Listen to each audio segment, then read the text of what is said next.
You spend a lifetime carefully building a life, and then in an instant it all vanishes. My name is Claudia. I am 39 years old, and I have been married to Matteo for over 10 years. Ours was a normal life, perhaps too predictable, made up of habits and small compromises, but nothing prepared me for what was about to happen. Matteo looked at the clock nervously. It was 5:30 p.m., and he knew I would be home from work at any moment. He hurriedly tidied up the bedroom, erasing every trace of what had just happened. With quick movements, he changed the sheets, opened the windows to let the air circulate, and sprayed some air freshener.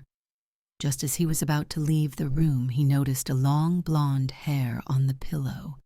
He grabbed it with a shudder and threw it into the toilet, flushing. He went down to the kitchen just as he heard the key turning in the lock.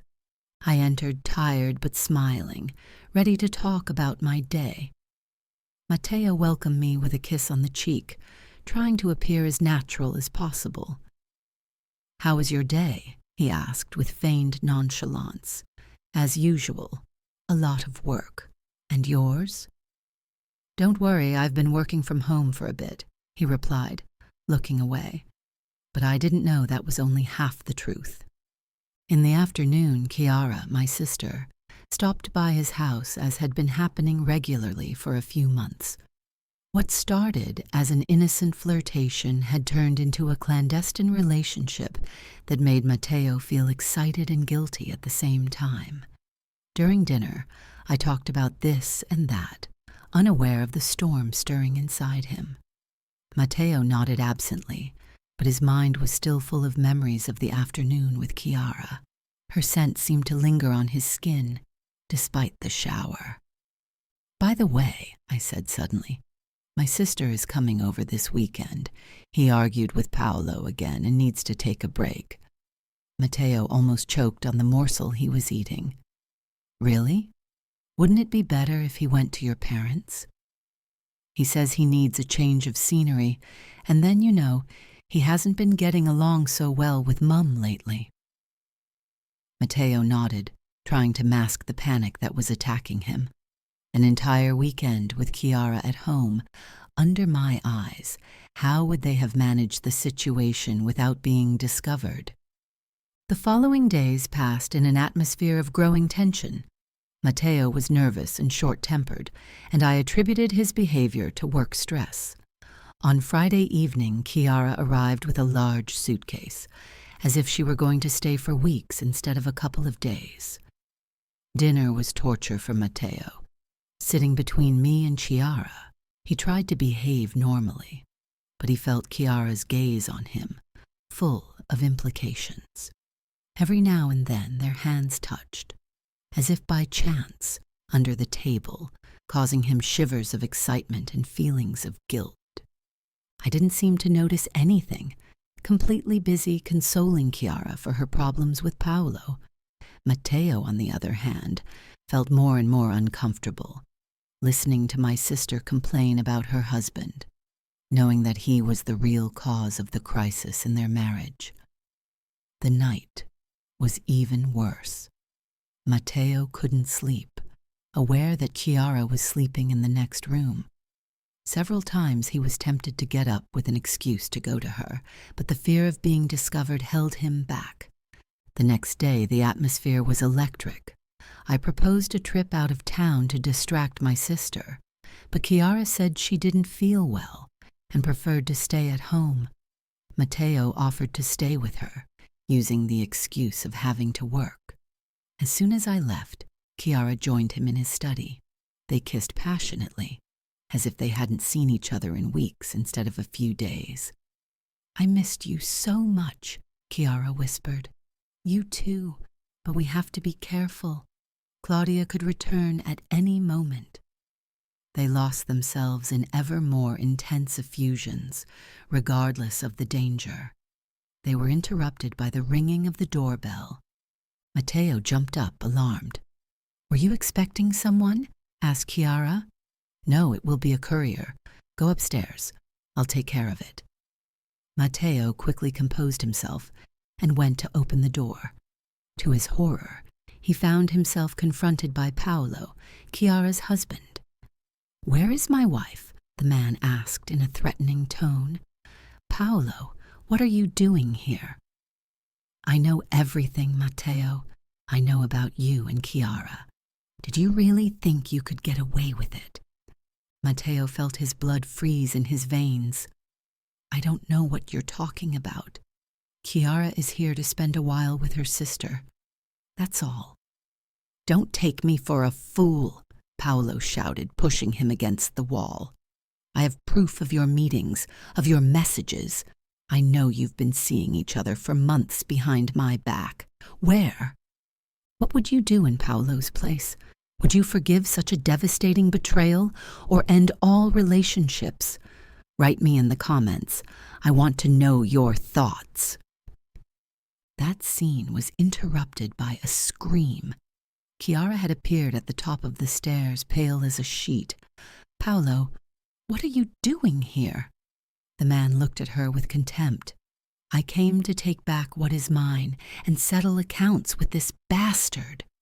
He lunged at Matteo, hitting him with a punch. The two rolled on the ground, punching each other. Chiara screamed desperately, trying to separate them. At that moment, the door opened again. I had returned home, attracted by the commotion, and stood frozen in the doorway, seeing the scene before me. "What's going on here?" I shouted in shock. Paolo stood up, panting, his lip bleeding. "Why don't you ask your husband or your sister?" I looked at Matteo and Chiara with a confused expression. "What are you talking about?" Matteo got up with difficulty, aware that there was no longer any way to hide the truth. "Claudia, I'm sorry. Chiara and I—" He couldn't finish the sentence. I stared at him in disbelief, slowly starting to realize. "No, that can't be true. Tell me it's not true." Chiara burst into tears. "Forgive us, Claudia. We didn't mean to hurt you. It just happened." "How long?" I asked with a trembling voice. Matteo lowered his gaze. "A few months." The silence that followed was deafening. I felt petrified, unable to speak or move. My life was falling apart before my eyes. Paolo looked at her with a mixture of compassion and satisfaction at having exposed the betrayal. It was Chiara who broke that immobile silence. He came closer to me, trying to take my hand. "Claudia, please talk to me." I pulled away as if the contact with my sister burned me. A spark of anger lit up in my eyes. "How could you do this to me? You, my sister, and you, the man I married. I would hate you if I weren't too disgusted to feel any emotion right now." I turned to Paolo. "And you? Did you know? How long?" The man shrugged. "I had suspicions for a while. Then I hired a private investigator who made it clear to me." He nodded slowly.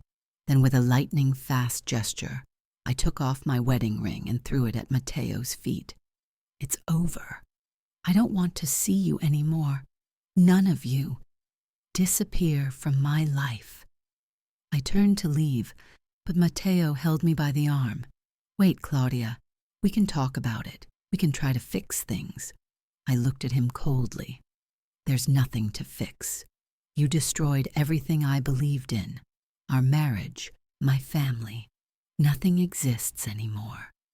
I freed myself from his grip and left, slamming the door. The others remained silent, unable to move or speak. A few minutes passed before Paolo broke that still atmosphere. "Well, I'd say the show's over. Chiara, take your things, let's go home." She looked at him in amazement. "Do you really want me to come back with you after what happened?" Paolo sighed tiredly. "I didn't say it will be easy, but I think we can try to start again, if you want it to. After all, we are married, for better or for worse."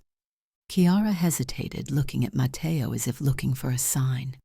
He looked away, suddenly aware of the reality of the situation. The game was over, the lies exposed. There was no more room for the two of them. "Go with him, Chiara," he said in a hoarse voice. "It's the right thing to do." She nodded slowly, tears streaming down her face. He went upstairs to get his suitcase and returned a few minutes later. Before leaving, he turned towards Matteo one last time. "I'm sorry for everything." Then she followed her husband out the door, leaving Matteo alone with the pieces of his shattered life. Over the next few days and weeks, Matteo desperately tried to contact me.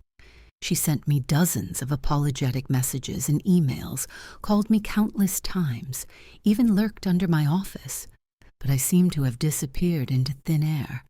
It was only after a month that he received an envelope from my lawyer. It contained the divorce papers and a short letter from me. I need time to process what happened and decide what to do with my life. For now, the only thing I'm sure of is that I can't be with you anymore. Please respect my will and do not look for me. If and when I'm ready, I'll contact you.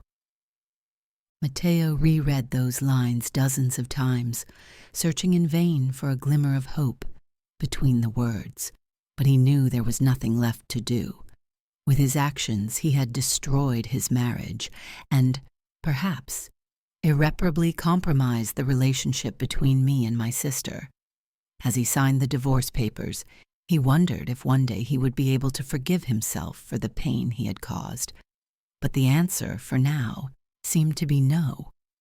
If you want to receive new videos of the series, write, "I want the sequel," in the comments. If you liked the video, leave a like and subscribe to the channel to receive a preview of future publications. Thank you.